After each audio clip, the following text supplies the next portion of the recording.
Welcome, foolish creatures, to another episode from Fright Chasers.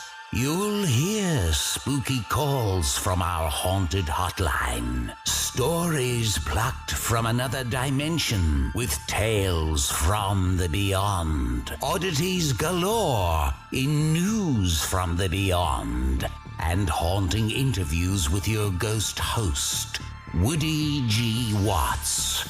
Welcome to the Fright Chasers.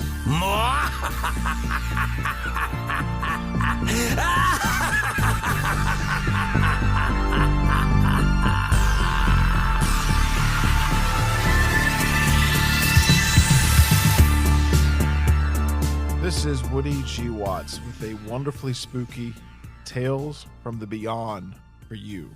Okay, in this episode, I'm actually going to talk about a local legend here in Lynchburg, Virginia.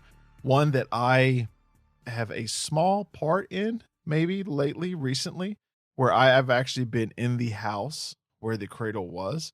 But I'll get to that after I tell you about the story. But I have to give all the credit to the Lynchburg Museum here in Lynchburg, Virginia, as they have done a ton of research on this and have actually obtained the cradle I'm about to talk about in this story. And this story, all the source links, all the references and everything that I'm about to tell you is actually from the Lynchburg Museum website. So if you go there, lynchburgmuseum.org, and look up the early family rocking cradle, you'll see this is an exact story. So I want to tell you the story as on their website. And then I want to share with you my experience with the rocking cradle house in this Tales from the Beyond. So the Lynchburg cradle, the Lynchburg rocking cradle story, it started back in the 1800s. And like I said, Lynchburg Museum now has the cradle. So this is a wonderful, it's wonderful that it has been found and they have it. But this story dates back a long time and has been in every ghost book, in every ghost walk that Lynchburg has had. And so the fact that they have proven that they now have the cradle is just even more spooky. Okay, so the earliest written evidence of the cradle rocking is from 1858 in Margaret Anthony Cabell's Sketches and Recollections. She says only, the incident of the self-rocking cradle is of too recent date, and the facts too well known in Lynchburg to need any comment. While versions of the story trickled through various newspapers in the late 1800s, the version of the story that has become most well known is found in William Ashbury Christian's Lynchburg and Its People, published in 1900. It says, an occurrence partaking of the marvelous created a good deal of excitement in the town. It took place in the spring of 1839 in the one-story brick house between 11th and 12th. 1104 Jackson Street is to be precise is the address. It would become known as the house where the cradle rocked. Even today, it is known by many longtime residents simply as the Rocking Cradle House, and that's what I know it as. Reverend William A. Smith was renting the house in the midst of his career as a Methodist preacher in Lynchburg. Smith's wife, Laura Brookings Smith, had given birth to a little girl, and the couple borrowed a cradle from Reverend John Early, a prominent leader in the Methodist Church. Early's daughter Elizabeth, now a toddler, no longer needed the cradle to rock her to sleep. From here, the story goes. One morning, as Reverend Smith was at breakfast, his wife, who was in bed in the next room, called to him and said, Dr. Smith, come here and look at this cradle, how it rocks. He arose and came to the door, and to his amazement, the cradle was rocking vigorously, and there was no one near it. Dr. Smith moved the cradle from near the fireplace into the middle of the floor and said, now Jeffrey, and that's what he called the devil by the name, rock. And he did. The news of it spread through the town like wildfire, and hundreds closed their places of business and went to see the rocking cradle. Various explanations were given, but none seemed satisfactory to the people. The cradle continued rocking for some time, perhaps a month, then stopped. The story traditionally ends there, but tragedy followed over the next few years. The Smiths' newborn girl passed away as a child. Then, in 1845, Smith's wife Laura passed away. She is buried at Old City Cemetery. Before she passed, she had given birth to a second daughter. Unfortunately, this daughter died young as well. Elizabeth Early, the toddler whose crib had been gifted to the Smiths, was labeled a lunatic in her early 20s, and she was institutionalized at Western State Lunatic Asylum in Stanton until her death. The hundreds who witnessed the cradle rocking spread its story far beyond Lynchburg. In 1872, a newspaper story called The Smith Cradle Rocking was published in newspapers across Virginia. In this version, the cradle performs its rocking on a schedule, and Smith does not command the cradle in the name of the devil. Instead, witnesses conduct a more scientific investigation, taking the cradle apart, moving it to other rooms and apartments, and calling in experts such as Reverend Abram Penn. This story made its way into books such as The Clock Struck One in 1872 and Facts magazine in 1882 as proof of the spiritual world. The Smiths family perspective is largely missing from these retellings. O.P. Fitzgerald, who lived in Lynchburg from 1842 to 1848, says in his memoir that was in 1900 that his interaction with Reverend Smith were tinged with awe because of a story that his parsonage was haunted at night by the sound of the rocking of an invisible cradle by invisible hands. In 1894, a Richmond newspaper published an interview with another Methodist reverend who described Smith's perspective on the supernatural event. Dr. Smith was a matter-of-fact person, robust in brain, and not inclined to believe in spirits. I asked him about the cradle. He said the cradle did rock as reported, but the discoveries of science would explain its action at some future day. The ghost had nothing to do with it. Science up to date has not found out the reason of the rocking. At some point, likely before Reverend Smith moved to Boydton, Virginia in 1846, the cradle was given back to the Early family, who stored it in the attic of their home at 700 Court Street, which is the present-day location of the Arlington Apartments. In this area, if you know that, you know where that is. The house passed from Bishop Early to his daughter upon his death. At her death in 1930, the house passed to John Early Jackson, a great-grandson of Bishop Early. He and his wife, Eleanor Hart Jackson, disassembled the house and reconstructed it on Peakland Place. But as they cleaned out the house to prepare for the move, Eleanor and John discovered the cradle. The rockers had been removed and it stood in a dark back corner of the attic. They moved the cradle with the house and held onto it for many years. Meanwhile, in 1937, the Virginia Works Progress Administration collected a report on the house on Jackson Street, now known as the house where the cradle rocked. True Hart Poston, the son of the owner, told the rocking cradle story with several elements embellished for drama. The baby is in the cradle and has been for hours. The devil is no longer called Jeffrey, but the more sinister Beelzebub. Poston mentions that the Jacksons had found the cradle, and he gives a description. The cradle itself is a very beautiful Sheridan mahogany, high-poster affair with turned spindle sides and a field bed canopy. It gives the effect of being a miniature Sheridan field bed on rockers. Miss Jackson had restored the rockers. The original ones have never been found. After the 1937 report, cradle disappeared from public record. Eleanor and John kept the cradle until about 1969, when they passed it down to their son, George, who passed it down to his son, Tom Jackson. And Tom kept the cradle safe for many years, but recently donated it to the Lynchburg Museum system so that everyone can enjoy the spooky history. And a couple of footnotes on the Lynchburg Museum website.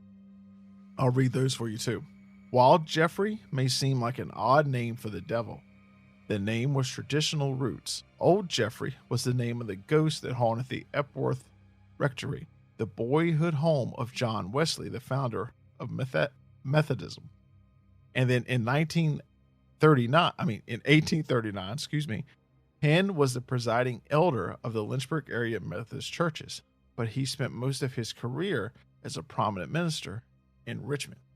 So that is the story. And as you can tell, the Lynchburg Museum has done a fantastic job of digging up and kind of exploring the different truths of this legend. Okay. And so by truths, I mean, they hit the nail on the head with how this story has kind of progressed, because over time, the most popular legend was the Beelzebub story, where the pastor would, yell to Beelzebub, rock, and it would rock, and he was commanding it. But in fact, if you do the research, the story is slightly different. But I think that what was forgotten, especially on my end of the story, and I say my end, but really the outward story that is most well known and not by historians, is that we are not told about the tragedy that hit the family after the cradle. Like, the cradle is usually the story, the rocking cradle. And then that's where it ends. It just ends like, where's the cradle? Is the cradle in Lynchburg? Is the cradle around? Well, where's it at? And that's where it was a couple of years ago. That's how just you kind of left the story when you were doing a ghost tour.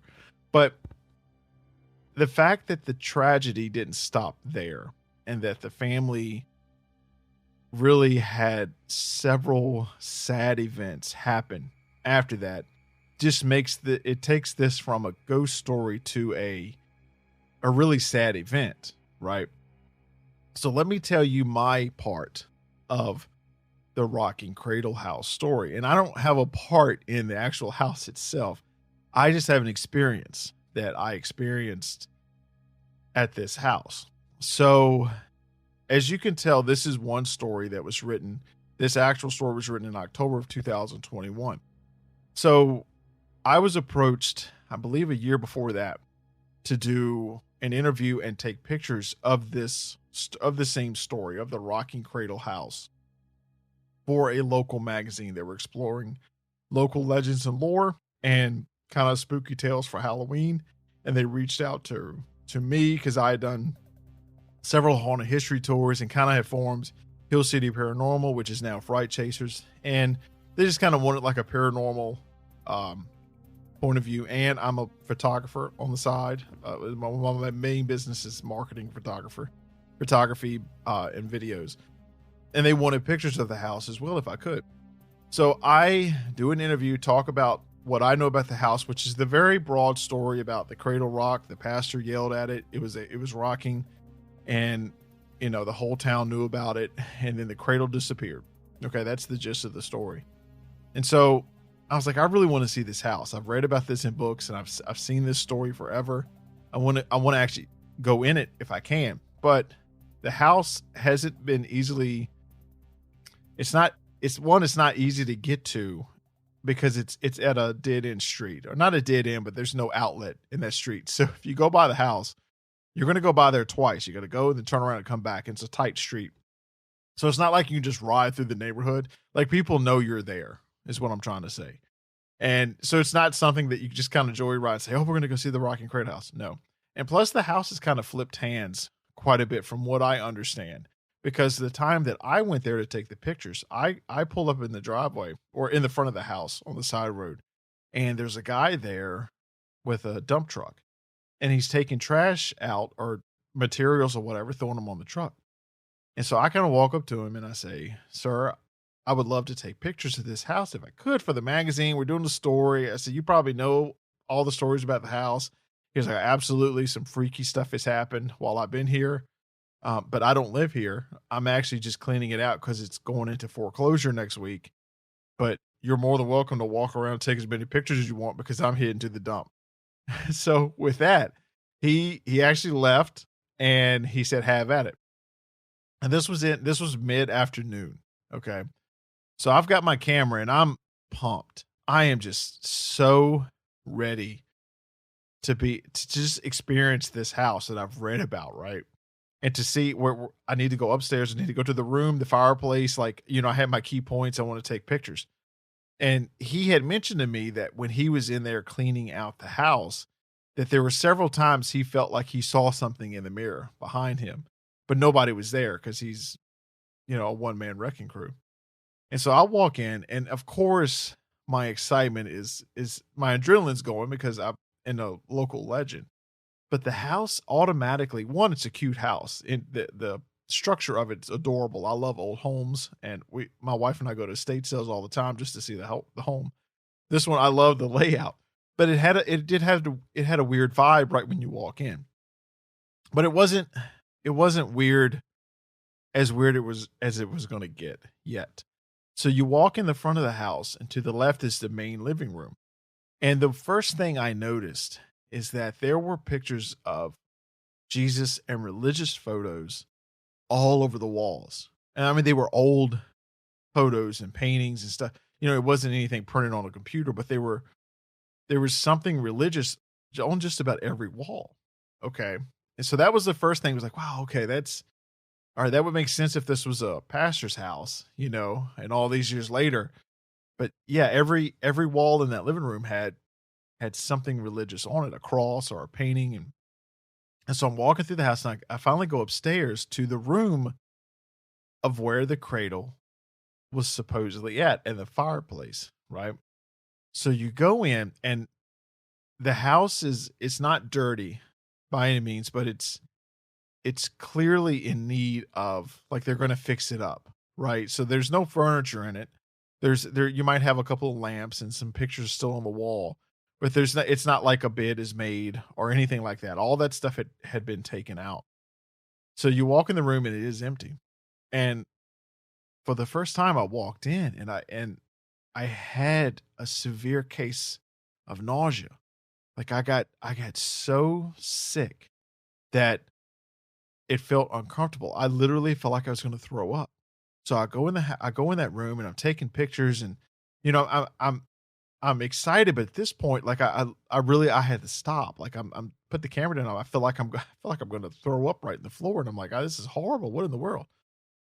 So I leave that room and kind of look at the other rooms because I wanted to see the architecture of the house for one, and see if there was anything weird. And I couldn't. I had to go outside for a breath of fresh air. And so I go down the stairs. I go outside in the front yard, and I'm just kind of taking a second because I wasn't anxious. I wouldn't say anxious. I wasn't like excited, or I wasn't like, jumping up and down, but I would just felt so queasy. Like I felt like I get severe motion sickness as well. So like if I'm riding in a car with somebody, or if I'm on a roller coaster, like I have to take about 30 minutes after and just kind of sit.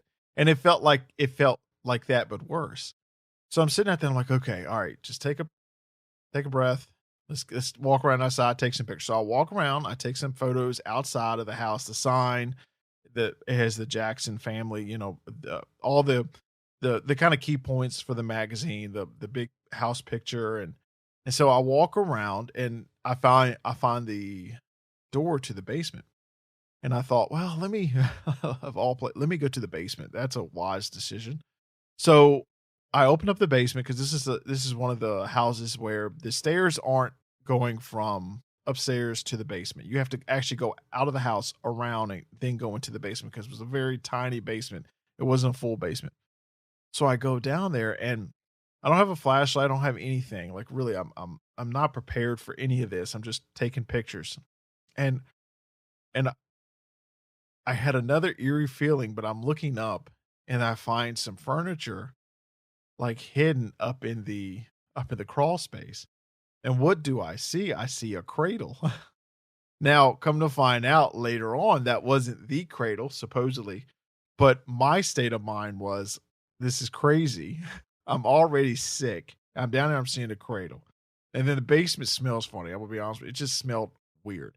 So I go back up. I go outside. I'm like, okay, this is surreal. I'm in this legendary house that I've heard about, read about, talked about, been up in the room that the fireplace, everything about it.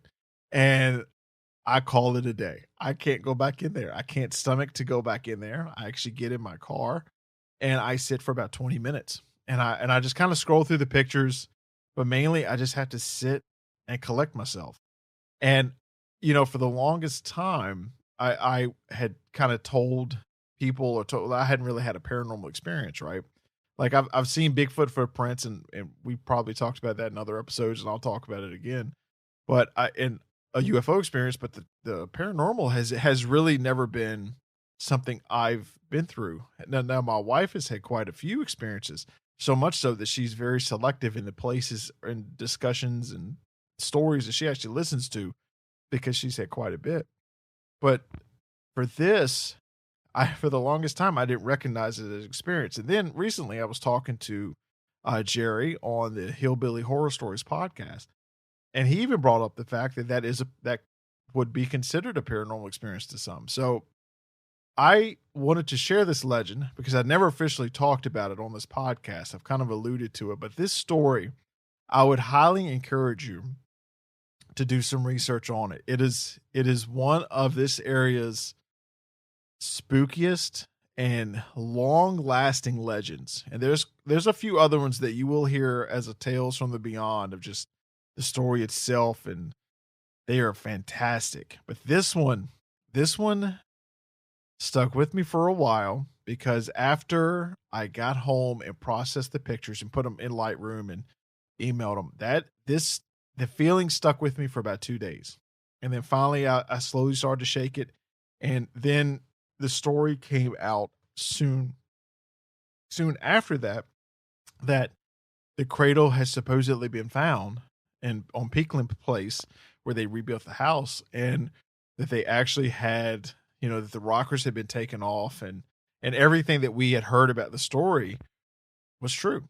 That everything that had been kind of passed down for the most part was a true story. So it made it even more of an experience for me to know that, one, I got to go in the house before it was completely renovated or whatever they're going to do to it.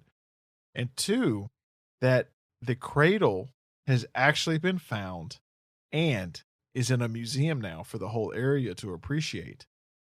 And you can't forget the tragedy that struck the family after this. So, do me a favor. Go down the rabbit hole. Google Rocking Cradle House Lynchburg.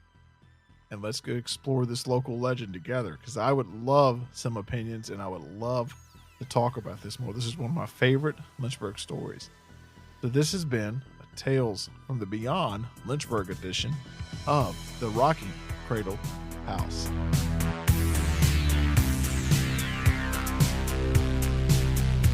Be sure to check out our website at frightchasers.com and call our haunted hotline at 701-HAUNTED.